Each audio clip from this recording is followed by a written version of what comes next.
أهلاً، أنا نور، والنهاردة عايزة أحكي لكم قصة نجلاء.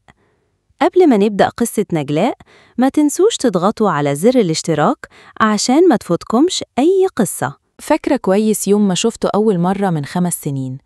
كان الشتاء ولسه فاكرة لبسه كويس قوي، قميص أبيض وبنطلون جينز أزرق، كل تفصيلة فيه محفورة في دماغي. اتعرفنا على بعض على إنستا، والمرة دي كانت أول مقابلة بينا. كنت خايفة جدا، أصل أهلي متشددين جدا، بس في الآخر قلت أهو أجرب حظي واتقابلنا. اسمه ياسر، وكان إنسان طيب وحنين قوي. الفرق بينا كان كبير قوي، هو أبوه غني جدا والفلوس بالنسبة له مش مشكلة، لكن إحنا لأ، بابايا كان خباز ووضعنا بسيط. كنت عارفة كل ده، بس برضو قلبي مش قادر ينساه. ياسر كان بيحبني قوي، دايما يقولي انتي بنت طيبة وبريئة، مش زي البنات التانيين دلوقتي. البنات دلوقتي أول ما تتكلمي معاهم يطلبوا شحن أو فلوس، إنما انتي محترمة وعفيفة. العلاقة بينا كانت بتكبر يوم بعد يوم، وقال لي إنه عايز يتجوزني. أهلي طبعا ما اعترضوش، ده عريس هادي وغني، بس ما كنتش عارفة رد فعل أهله هيبقى إيه. سألته مرة، أهلك مش هيعترضوا على جوازنا؟ شفته اتلخبط شوية وقال هحاول أراضيهم. ساعتها فهمت إنهم مش راضيين، وده كان طبيعي، هما في حتة وإحنا في حتة تانية خالص. ما كنتش متخيلة إنه فعلاً هيواجههم علشاني، بس عملها. يوم ما جم يخطبوني عمري ما هنساه.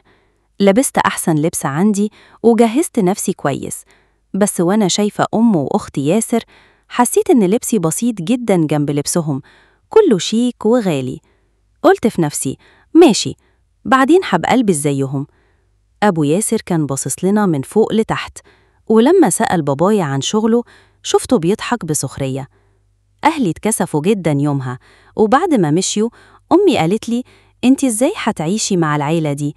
باين عليهم مش راضيين.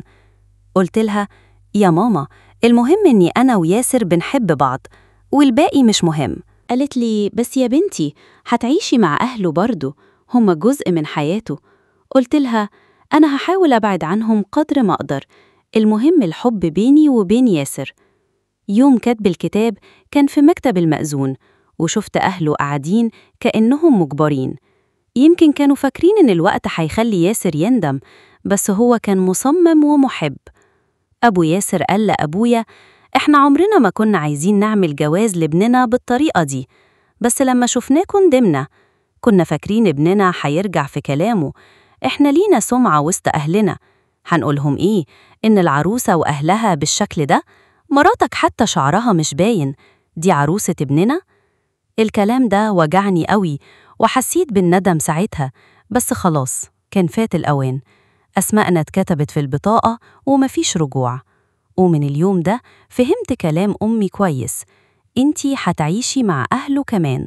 ياسر كان بيحاول يهدي الموقف وما يدخلش في مشاكل، بس أهله مش كانوا سايبيننا في حالنا. ما تكلموش خالص عن الفرح، كأنهم مستنيين يحصل خلاف بيني وبينه علشان يطلقني. هما كانوا عايزين عروسة من مستواهم، وأنا ما كنتش كده، بس ده ما يديهمش الحق يقللوا مني. ياسر كان تايه بين احترامه ليا واحترامه لأهله. كل ما أروح عندهم ألاقيهم بيهتموا بيه هو، مش بيا. بعد كتب الكتاب قرايبنا دعونا علشان يعرفوا ياسر، وكان مؤدب جدا وكل الناس بتحبه، وبيقولولي مبروك يا بنتي، ربنا يسعدكم. كنت مبسوطة إني اتجوزت واحد غني ومؤدب، بس عكس عيلتنا، عيلة ياسر ما عزمتناش خالص. يعني أنا لحد دلوقتي ما شفتش ولا قريب ليه. ماما كانت بتقول يمكن ما عندهمش العادة دي، بس أنا كنت بقول لنفسي لأ، مستحيل. كنت حاسة إن أمه ما قالتش لحد إننا اتجوزنا، يمكن فاكرة إننا هننفصل يوم من الأيام. بس ياسر كان بيحبني جدا، وكل مرة كنا نروح بيت أبوه كان بيحاول يوريني احترامه، دايما يسألني آكل إيه ويغرف لي الأكل بنفسه، وكنت بشوف أمه وشها بيتغير كأنها هتنفجر. العيلة دي ما كانتش عايزاني خالص، وده كان مأثر فيا قوي. قلت لنفسي استحملي فترة الخطوبة لحد ما نعمل فرح ونعيش لوحدنا. قلت لياسر إن أهلي ما عندهمش مشكلة في الجهاز، نقدر نجهز على قدنا ونبدأ حياتنا.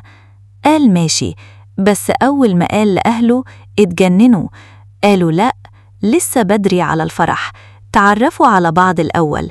بس ياسر قال لهم أنا بحبها ومش محتاج أعرف أكتر، بس هم ما وافقوش. ياسر قال لي إن معهوش فلوس يعمل لي فرح كويس، وقال هحاول أقنعهم يعملوا الفرح. والله كنت بحزن عليه، أهله كانوا عايزين الكلمة الأخيرة دايماً. كنت عارفة إن لو استنيت لحد ما يقنعوهم هنفضل كده سنين. قلت له أنا مش عايزة فرح، أهم حاجة نعيش مبسوطين، تعال نبدأ حياتنا كده. زعل قوي وقال إزاي بنت ما تحبش تلبس فستان الفرح؟ قلت له والله اللي يهمني أعيش مرتاحة جنبك. اتصدم وقال أنا مش مصدق إن في بنت كده، كل البنات اللي عرفتهم كانوا عايزين الفلوس، وإنتي مش كده خالص. كنت بحس بيه وبعرف إنه مكسوف من تصرفات أهله، وكنت دايماً أقوله كله هيبقى كويس، إن شاء الله نخلف وهم هيحبونا بعدين. بحاول أهون عليه. لما قلت لأهلي قراري زعلوا، خصوصاً ماما، كانت نفسها تشوفني عروسة بس ما قالتش حاجة. قالت لي اللي يريحك يا بنتي. كانت زعلانة بس كتمة عشان ما ضيقنيش. إحنا ما كناش أغنياء، بس كان عندنا كرامة. ماما كانت شارية شوية جهاز من قبل وكملت الباقي بالعافية وما قصرتش. ياسر بالإيد اللي كان حوشها أجر بيت صغير، عشان كنا عارفين إن لو طلبنا من أبوه فلوس مش هيدينا، ده بالعكس هيزعل أكتر. كان فاكر إن ياسر هيزهق مني ويطلقني، بس إحنا من غير رضاهم رحنا على بيتنا. أبوه قال أنا هقطع عنه المصروف وهسيبه يعرف يعني إيه حياة. كانوا بيحاولوا يضيقوا علينا في كل حاجة، وأنا تعبت منهم. ماما كان عندها حق، ما كانش لازم أكمل الجوازة دي وهم مش راضيين. كانوا شايفيني مش مناسبة لي وما اعترفوش بيا كعروسة. العلاقة بيننا وبينهم اتقطعت خالص. ياسر قال هم ما احترموش اختياري وأهانوني لما أهانوا مراتي. قال كمان شايفني لسه طفل. قرر إنه ما يروحش بيتهم غير لما يتغيروا. في الوقت ده اشتغل بائع في محل ساندويتشات. كنت عارفة إنه تعب، عمره ما اشتغل قبل كده، وكل مصاريفه كان أبوه يدفعها. كنت بحاول أوفر في كل حاجة عشان ما اضغطش عليه. والله ياسر كان ملاك، كان بيرجع من الشغل تعبان بس دايما يلاقي وقت يقعد معايا. معرفتش أبدا قيمته، ياريت كنت قضيت معاه وقت أكتر. أنا منين كنت هعرف إن واحد زي ده مش هيفضل معايا؟ فعلا صحيح إن الناس الطيبة ربنا بياخدهم بسرعة. ياسر كان ملاك، ربنا ما قدرش يخليه معايا. إحنا عشنا مع بعض 8 شهور بس. ياسر يوم وهو راجع من الشغل اتعرض لحادث وفقدته للأبد، وده وأنا بالظبط كنت حامل. جوزي حتى ما قدرش يشوف ابنه. لما أبوه وأمه عرفوا إن ابنهم مات، بلاش أقول إيه اللي عملوه. أنا كنت في المستشفى ومستنية إن أهله ييجوا يمضوا علشان يستلموا الجثة. أمه وسط الناس كانت بتشد شعري وتقول أنتي قتلتي ابني. كانت بتقولي إني نقص وحسدتي العيلة من يوم ما دخلتي عليها، وإن ابنها ما كانش كده قبل ما يعرفني، وإن أكيد عليا سحر ولا حاجة. أنا فاهمة إنها مكسورة ومصعب عليها، فما قلتش حاجة. عمري ما شفتها متلخبطة كده قبل كده. ما كانش في تاريخها إنها ما تهتمش بنفسها أو تتزين. جرح فقد الولد كان صعب قوي. جنازته كانت مهيبة، وأبو ياسر كان راجل كبير والورد جايله كتير. بالنسبة ليا الأيام دي كأنها حلم، لأ كابوس. اللي فقد حد غالي بس هو اللي يقدر يفهم. أم ياسر لما عرفت إني حامل كانت بتيجي على بيتنا طول الوقت وتقول انتي خدتي ولدي مني، مش هسيب لك تعيشي مرتاحة. كانت قايلة: أنا مستنية تولدي علشان آخد الطفل منك. كانت قاسية وما تفهمش حقيقي، كانت عايزة تفصلني عن طفلي. لما ابني اتولد حياتنا بقت أصعب. ربنا عطاني بنت حلوة، بس ساعات وأنا لوحدي كنت بسأل ربنا: أنت اللي خدته مني ليه؟ وليه بعد كده ادتني بنت؟ بابا ما كانش حالته المادية كويسة يكفي إنه يتحمل مصاريف بنتي. تربية الطفل مكلفة. يوم ما أم بوريا جات تزور الطفل قالت لي: أنتي عمرك ما هتقدري تفضلي عزباء، يوم ما تتجوزي الطفل ده هيبقى بتاعنا. أنا خفت قوي وقررت عمري ما أتجوز تاني. التجربة دي كفتني. أفتكر السنة دي كنت بدور على شغل عند ناس كتير. ظروفي كانت صعبة وما قدرتش أشتغل بدوام كامل عشان عندي طفل. كنت أقدر أقعد شوية ساعات بس. كل مكان بروح له الناس ما كانوش محتاجين عملة بالظروف دي. حتى عرضت عليهم أجرة أقل بس يقبلوا، لكن محدش كان عايز. أسبوع ورا أسبوع وأنا بدور، لحد ما بقيت واقفة جنب الطريق مستنية تاكسي.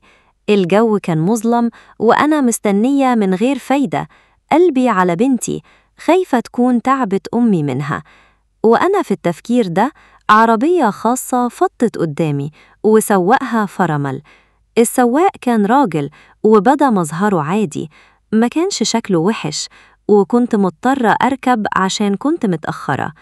دخلت العربية ولسه ما عدتش دقايق قليلة إلا وهي ابتدت تمشي. حسيت السواق بيبصلي من المراية كتير. فجأة سألني: تمنك كام؟ في الأول ما كنتش فاهمة هو يقصد إيه. العربية كانت بيني وبينه بس، محدش تاني كان معاها. قلتله: معلش، ما فهمتش بتقصد إيه. رد: بلا دلال، هتزودي تمنك؟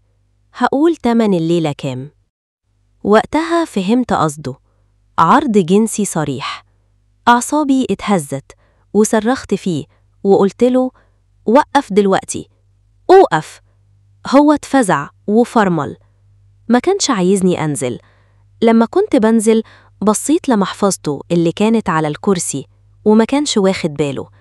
شلتها ونزلت. الهدف من أول ما شلت المحفظة كان إني أضربه عشان كلامه كان جارح. بعد ما نزلت فتحت المحفظة وما صدقتش إنها مليانة فلوس. كنت فاكرة فيها أوراق وهويته وبعض كروت البنك، بس كانت فيها فلوس كتير.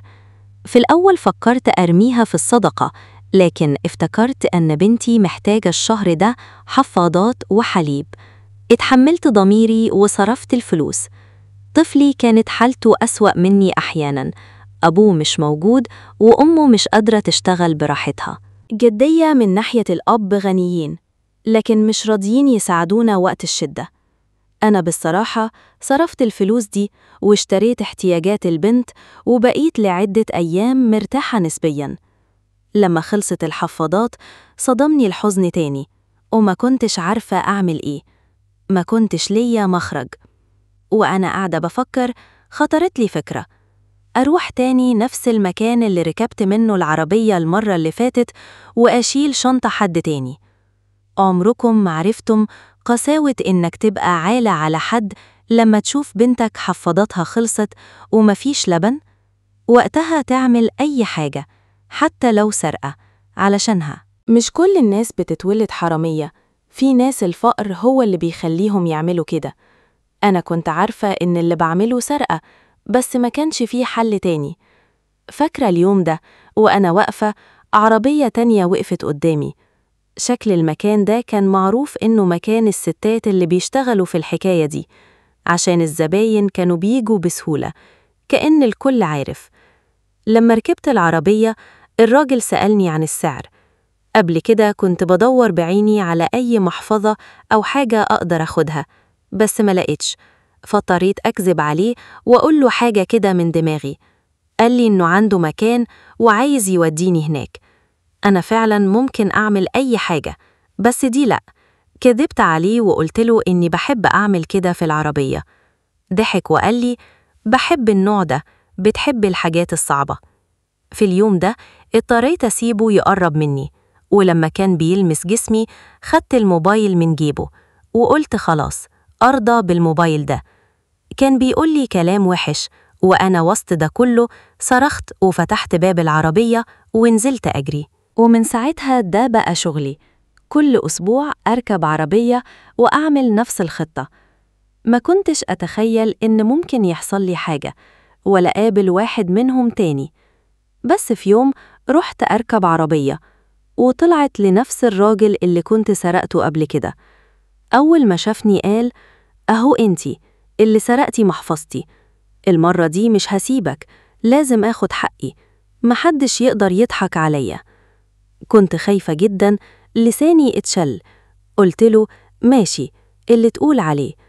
خدتنا العربية لمكان فاضي وقال لي: شيلي البنطلون وافتحي رجلك. عملت اللي قال عليه، افتكرت إنه هيعمل حاجة، لكن فجأة حسيت بحاجة ناشفة دخلت جوه جسمي. كانت وجعة فظيعة.